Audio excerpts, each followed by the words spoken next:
Manager, ഞങ്ങളുടെ 34ാമത്തെ annual സെലിബ്രേഷനാണ്. അപ്പോൾ അതിൻ്റെ ഭാഗമായിട്ടാണ് ഈ പ്രസ് കോൺഫറൻസ്. ചേട്ടൻ കുറച്ച് കാര്യങ്ങൾ നിങ്ങളുമായിട്ട് സംസാരിക്കാനുണ്ടെന്ന് പറഞ്ഞു.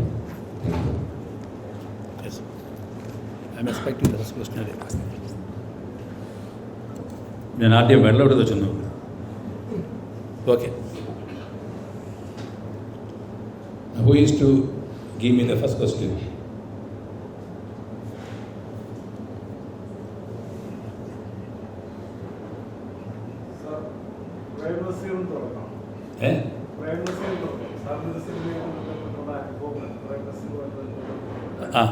പ്രേംനസീറിൻ്റെ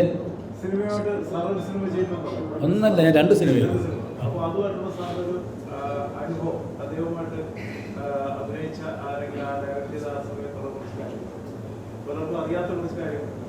നിങ്ങൾ തൊട്ടിരിക്കുന്നത് അപകടം പിടിച്ചൊരു ഭാഗത്താണ്.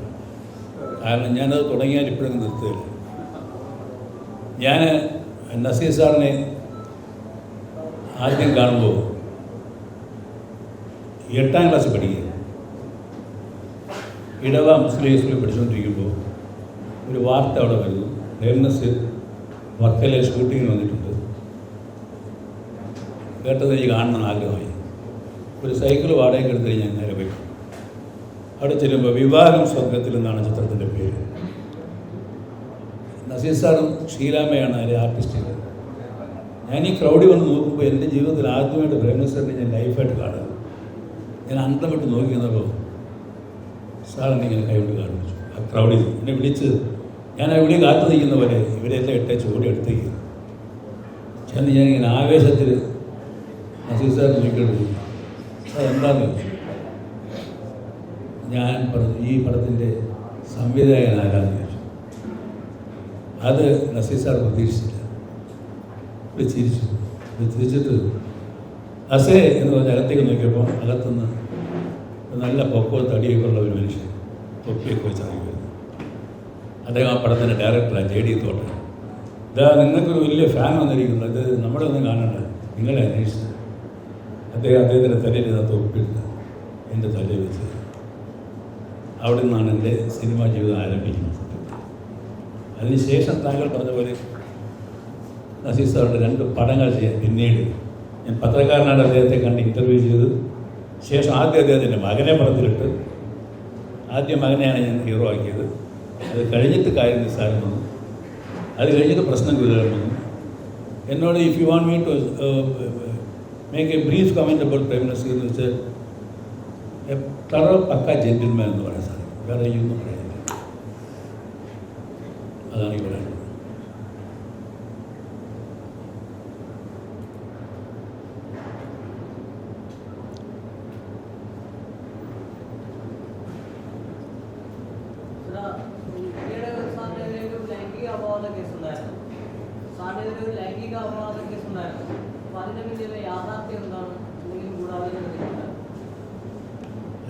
ഞാൻ അതിനോട് ബോധപ്പെട്ടില്ല.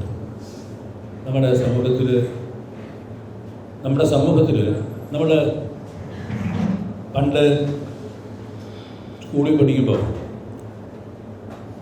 മൂത്രമൊഴിക്കാനൊക്കെ പോകുമ്പോഴേ അവിടുത്തെ ഭിത്തിയിൽ ഒരുപാട് അശ്ലീലം എഴുതി വയ്ക്കുന്ന കാണാം.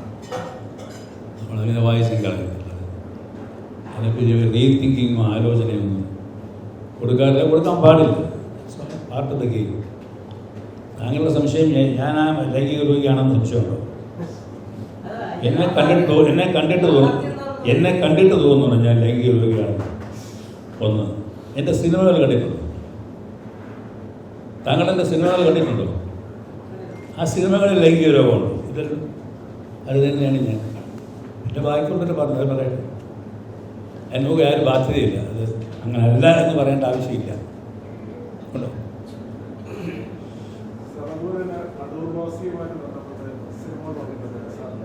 അട്ടുവാസി ഉണ്ട്.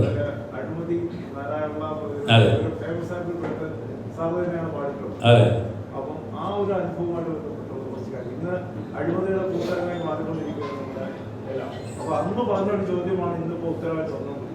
അതെ. അഴിമതികളുടെ ഒരു PWആയിട്ട് ബന്ധപ്പെട്ടുള്ള ഒരു സംഭവം സാറ് സിനിമയായിട്ട് കൊണ്ടുവന്നത്. അപ്പോൾ അതാണ് സിനിമയുടെ ഇതുവൃത്തമായിട്ട് വന്നത്. അപ്പോൾ ഇന്ന് അതുമായിട്ട് ബന്ധപ്പെട്ട് സാറിന് പറയാം. പിന്നെ അങ്ങനെ എനിക്ക് ഒരു കമൻറ്റ് പറയാൻ പറ്റില്ല. ഈ corruption is a part of our life.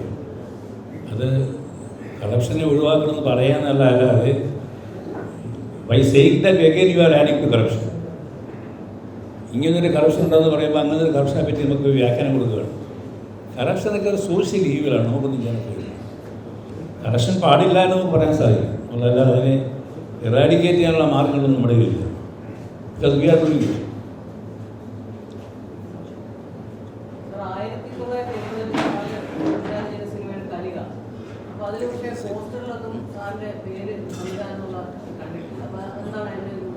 അതെല്ലാവർക്കും അറിയാവുന്ന കഥയാണ്. അതായത് കലിക എന്ന് പറയുന്നത് പിന്നെ മിസ്റ്റർ മോഹനചന്ദ്രൻ എഴുതിയ ഒരു വളരെ പ്രസിദ്ധമായ ഒരു നോവലാണ്. അതാണ് ഞാൻ സിനിമയാക്കിയത്, സിനിമ രൂപത്തിൽ വന്നത്. അത് നിർമ്മിച്ചത് നമ്മുടെ കൊല്ലം ബേസായിട്ടുള്ള രാധാസ്, മനസ്സിലായിരുന്നു, കൃഷ്ണസ്വാമിയുടെ നാനാ ഗ്രൂപ്പാണ് അത് നിർമ്മിച്ചത്. അപ്പോൾ ഈ നിർമ്മാണ വേളയിൽ ചെറിയ ആശയ വ്യത്യാസമൊക്കെ വന്ന് മാനസികമായ അകൽച്ച അവർക്ക് എന്നോടൊപ്പം ഉണ്ടായി. അതിൻ്റെ ഒരു പ്രതികാരം തീർക്കാനായിട്ട് പടം റിലീസായപ്പോൾ എൻ്റെ പേര് വെച്ചില്ല. പക്ഷെ പെട്ടെന്ന് സൂപ്പർ ഹിറ്റ് ആയിരുന്നു, ഇഷ്ടപ്പെട്ടു കൊടുക്കാൻ. അതാണ് അതിനകത്ത് യഥാർത്ഥത്തിൽ അങ്ങനെ ചെയ്യാൻ പാടില്ലാത്തതാണ്. ഒരു സംവിധായകൻ്റെ പേരില്ലാതെ ഒരു സിനിമ ലോകത്ത് ആദ്യമായിട്ട് പുറത്തിറങ്ങിയത് കലികയാണ്. എന്നിട്ടും ആ പടത്തിൻ്റെ സംവിധായകനെ പറ്റിയിട്ട് ഇത്രയും വർഷം കഴിയുമ്പോൾ നിങ്ങൾ അന്വേഷിക്കുന്നില്ലേ? അതിലാണ് എൻ്റെ വിജയം.